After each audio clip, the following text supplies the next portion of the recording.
ഇന്നത്തെ ടോപ്പിക് എന്തെന്ന് പറഞ്ഞു കഴിഞ്ഞാൽ, നമ്മൾ എന്തിനാണ് ഒരു പോളിസി എടുക്കുന്നത്, അല്ലെങ്കിൽ എന്തിനാണ് ഒരു ഇൻഷുറൻസ് എടുക്കുന്നത്. പൊതുവേ എല്ലാവരും ചിന്തിക്കുന്നത് പോലെ തന്നെയാണ്.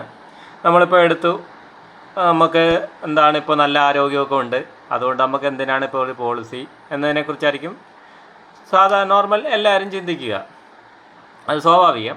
ഇപ്പോൾ ഞാനും അങ്ങനെയായിരുന്നു ചിന്തിച്ചിട്ടുള്ളത്. അപ്പോൾ നമ്മൾ ആരോഗ്യമുള്ളപ്പോൾ അതിനെക്കുറിച്ച് ചിന്തിക്കുകയില്ല.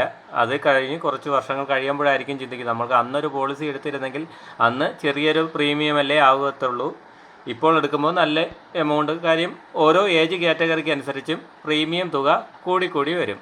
ഇപ്പോൾ ഞാൻ നോക്കുന്നത് സ്റ്റാർ ഹെൽത്താണ്, സ്റ്റാർ ഹെൽത്തിൻ്റെ ഏജൻറ്റാണ്. അപ്പോൾ നിങ്ങൾ എടുക്കാൻ ഉദ്ദേശിക്കുന്നെങ്കിൽ ഏത് പോളിസിയോ ഏത് കമ്പനിയുടെ ആയാലും എടുക്കുമ്പോൾ തന്നെ അതൊരു ഇനിഷ്യൽ സ്റ്റേജ് ഉണ്ട്. മാക്സിമം കഴിവതും ഒരു പോളിസി എടുക്കാൻ ഉദ്ദേശിക്കുന്നെങ്കിൽ ഒരു 35-25 ആ വയസ്സിന് എടുത്തു കഴിഞ്ഞാൽ പോളിസി പ്രീമിയം, അതായത് അടയ്ക്കുന്ന തുക കുറവായിരിക്കും, നമുക്ക് സം ഇൻഷുർഡ് കൂടുതലും ആയിരിക്കും. അപ്പോൾ പറഞ്ഞു വന്നത്, എടുക്കുന്നെങ്കിൽ ആരോഗ്യമുള്ളപ്പോൾ മാത്രം, അതല്ലെങ്കിൽ ആരോഗ്യമുള്ളപ്പോൾ തന്നെ ചിന്തിക്കുക ഒരു പോളിസിയെക്കുറിച്ച്. ഓക്കെ, ഇനി പോളിസി എടുത്തു കഴിഞ്ഞു, അല്ലെങ്കിൽ പോളിസി എടുക്കാൻ ഉദ്ദേശിക്കുന്നെങ്കിൽ കൃത്യമായും ആ പോളിസിയെക്കുറിച്ച് മനസ്സിലായിരിക്കണം.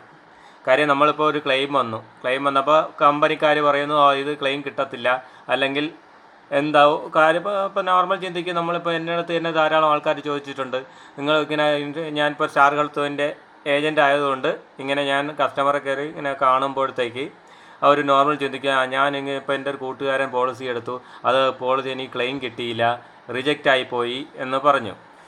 അപ്പോൾ നിങ്ങൾ പറയേണ്ട ഒരു കാര്യം, അല്ലെങ്കിൽ നിങ്ങൾ അറിഞ്ഞിരിക്കേണ്ട മെയിൻ കാര്യം എന്തെന്ന് പറഞ്ഞാൽ, നിങ്ങൾ ഇപ്പോൾ പോളിസിയിൽ ചേരാൻ ഉദ്ദേശിക്കുന്നു. അപ്പോൾ നിങ്ങൾക്ക് എന്തെങ്കിലും അസുഖം ഉണ്ടെങ്കിൽ ആ അസുഖം കാണിച്ചു വേണം തന്നെ നിങ്ങൾ ഒരു പോളിസി എടുക്കാൻ. ഇല്ലെങ്കിൽ നമ്മളൊരു അസുഖമായിട്ട് ഹോസ്പിറ്റലിൽ അഡ്മിറ്റായി നമ്മൾ ക്ലെയിമിന് വേണ്ടി പോകുമ്പോൾ അത് റിജക്റ്റ് ആവാനുള്ള ചാൻസ് കൂടുതലായിരിക്കും. അതുകൊണ്ട് കഴിവതും പോളിസിയിൽ ചേരുന്ന സമയത്ത് തന്നെ എന്താണോ അസുഖം ഉണ്ടെങ്കിൽ അത് പറഞ്ഞു തന്നെ വേണം നിങ്ങൾ പോളിസി എടുക്കാൻ. ഓക്കെ, അത് കഴിഞ്ഞു. അപ്പോൾ നിങ്ങൾക്ക് അസുഖമൊന്നുമില്ല, പോളിസി ധൈര്യമായി എടുക്കാം. കൂടാതെ ഇപ്പോൾ ചില പോളിസികളുണ്ട് 2 വർഷം വെയിറ്റിംഗ് പീരീഡൊക്കെ കാണും. ചില അസുഖങ്ങളുണ്ടെങ്കിൽ അത് കഴിഞ്ഞിട്ട് മാത്രമേ കിട്ടത്തുള്ളൂ. എന്ന് വെച്ചാൽ പെട്ടെന്നുള്ള സഡൻ ആക്സിഡൻറ്റ് അങ്ങനെയുള്ള കേസുകളിലൊക്കെ ആണെങ്കിൽ 24 മണിക്കൂറിനകം തന്നെ നമുക്ക് ഹോസ്പിറ്റലിൽ നമുക്ക് ക്യാഷ്ലെസ് ആയിട്ട് തന്നെ ഇത് ക്ലെയിം ചെയ്യാൻ പറ്റുന്നതാണ്.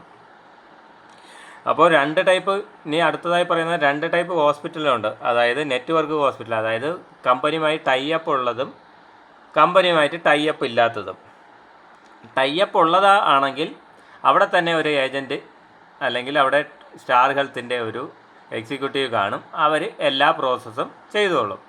കൂടാതെ നിങ്ങൾ മെയിനായിട്ട് ചെയ്യേണ്ട ഒരു കാര്യം എന്തെന്ന് പറഞ്ഞു കഴിഞ്ഞാൽ, നിങ്ങൾ അഡ്മിറ്റായി 24 മണിക്കൂറിനകം തന്നെ നിങ്ങളുടെ ഏജൻറ്റിനെ അറിയിച്ചിരിക്കണം. അറിയിച്ചില്ലെങ്കിൽ നിങ്ങൾക്ക് ക്ലെയിം കിട്ടാനുള്ള ചാൻസ് കുറവായിരിക്കും. കാര്യം ഏജൻറ്റ് ഇവരുടെ കമ്പനിക്കാരെ അറിയിക്കും.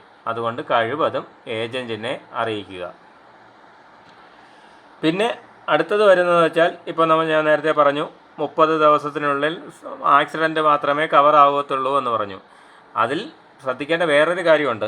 MLC സർട്ടിഫിക്കറ്റ് നിർബന്ധമായി എടുത്തിരിക്കണം. അല്ലെങ്കിൽ എന്താണ് FIR കേസ്, FIR കൃത്യമായി എടുത്തിരിക്കണം.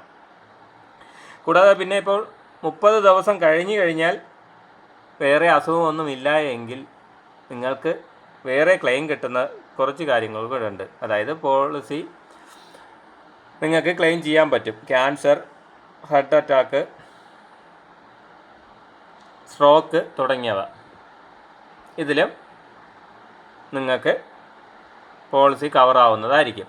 അപ്പോൾ പോളിസി സംബന്ധിച്ചായ കാര്യങ്ങൾക്കും നിങ്ങൾ എടുക്കാൻ താല്പര്യമുണ്ടെങ്കിലും ഈ നമ്പറിൽ കോൺടാക്റ്റ് ചെയ്യുക, മെസ്സേജ് ചെയ്യുക. ഓക്കെ.